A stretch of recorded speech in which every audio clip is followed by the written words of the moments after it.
सद्गुरु भगवान की जय। सद्गुरु भगवान जी का वचन, यही दृष्टि योग है। प्यारे लोगों, असल में पूछिए तो ईश्वर अवर्णनीय है। उनके बारे में कहा नहीं जा सकता। इसलिए संत कबीर साहब की साखी श्री संसेवी जी ने कही कि जस कथिए तस होत नहीं, जस है तैसा सोए, कहत सुनत सुख उपजय, अरु परमारथ होय। कहते सुनते परमार्थ भी होता है और सुख भी होता है। इसलिए कहते हैं ईश्वर का ज्ञान गंभीर है। उसको कहाँ पाया जाए, इसी की खोज करने के लिए दूर दूर तक लोग चले जाते हैं। जिनके देश में ऐसा ज्ञान नहीं है, तीन शून्यों के पार में श्री संसेवी जी कह चुके, तीनों शून्यों को कहाँ पाओगे, किधर से जाओगे, हो कहाँ, अपने शरीर में हो। अपने को सोचो कौन हो, शरीर नहीं हो। शरीर में रहने वाली चेतन आत्मा हो। जाओगे तो शरीर के अंदर अंदर जाओगे। जो जहां बैठा रहता है वह वहीं से चलता है। अभी संसेवी जी ने कहा कि तीन शून्यों के पार जब होना होगा, तब चौथा क्या बचेगा? शब्दातीत बचेगा। शब्द को पार करके शब्दातीत में पहुंचोगे। यह भी अपने अंदर और बाहर है। यहां चिन्होगे कि यही परमात्मा का स्वरूप है।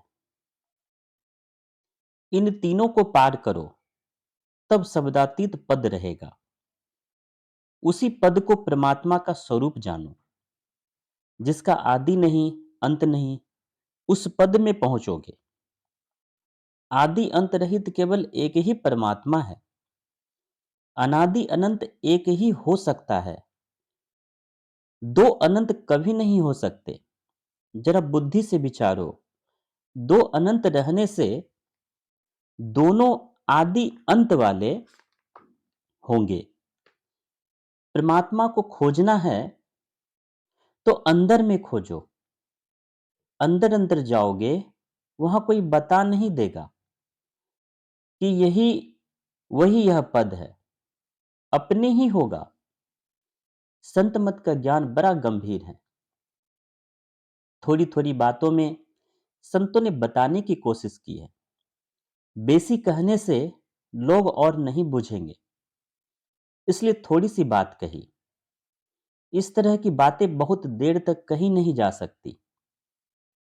इस घर में बैठे हो, अपने अपने वासे में जाओगे। हर एक मनुष्य अपने अपने शरीर में है। जब वह तीन शून्यों की खोज में जाएगा तो अंदर अंदर जाएगा और शब्दातीत पद तक जाएगा। वह शब्दातीत पद सर्वव्यापक होने के कारण तुम्हारे अंदर भी है। जैसे नदी के पार उतरना चाहते हो तो पानी पानी जाओगे। पानी का किनारा आने पर मिट्टी मिलेगी। इसी तरह शब्द की खोज करते करते शब्द का अंत हो जाएगा, तब शब्दातीत बचेगा। वह तमाम है, तुम्हारे अंदर भी है। यही समझिए। यदि कोई पूछे कि ईश्वर की खोज कहाँ करनी है, तो कहो अपने अंदर करनी है। निस्तन में खोज सज्जन, बाहर न खोजना। अपने ही घट में हरि हैं, अपने में खोजना। दो नैन नजर जोड़ी के एक नोक बना के, अंतर में देख सुन सुन, अंतर में खोजना। तिल द्वार तक के सीधे, सूरत को खींच ला। अनहद धुनों को सुन सुन, चढ़ चढ़ के खोजना। बजती है पांच नौबते, सुनी एक एक को। प्रति एक पे चढ़ी जाए के, निज नाह खोजना। पंचम बजे धुर घर से जहां आप बिराजै, गुरु की कृपा से में ही तह पहुंची खोजना। महर्षि में ही पदावली। इसमें भी भेद है। दो नैन नजर जोड़ी के एक नोक बना के, यही दृष्टि योग है। इसी में पहले एक बिंदुता आती है, दोनों दृष्टियां जुड़ जाती है तो एक बिंदुता होती है। जिसको ऐसा होता है वह बड़ा भाग्यवान है। इन शब्द को इसलिए बनाया कि इसको गाओ और अंतर साधना की झोंक में आ जाओ।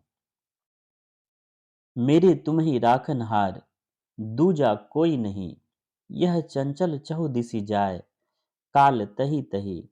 मैं बहुतक क्यों उपाय, निश्चल ना रहे, जहां बरजू तहां जाए, तुमसे ना डरे। तासे कहाँ बसाए, भावे त्यों करे, सकल पुकारे साध, और मैं केता कहाँ। गुरु अंकुश माने नहीं, निर्भय होए रहा, मेरे तुम बिन और न कोय, जो इस मन को गहे, अब राखो राखनहार, दादू त्यों रहे। सद्गुरु भगवान की जय।